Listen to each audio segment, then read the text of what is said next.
大家好，我是你老朋友美珍，欢迎观看本期的美珍疗养生课堂。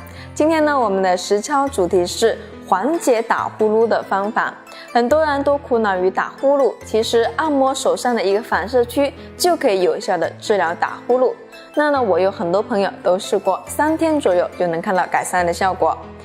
所以呢，因为朋友都试过了，今天呢，美珍就跟大家在这里再分享一下我们的大拇指指背第一指关节从内往外这样刮。这个反射区呢，就是我们的咽喉部。我们每天这样刮，一天刮200次，没事就这样子刮或者推，你会发现连续这样操作3天，您的打呼噜就会减轻很多。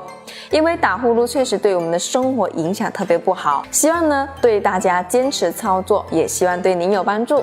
好了，今天的养生实操视频就到这里，是不是简单易学呢？欢迎收藏、转发、备用，关注美珍，学习更多的养生妙招。感谢您的收看，我们下期再见，拜拜。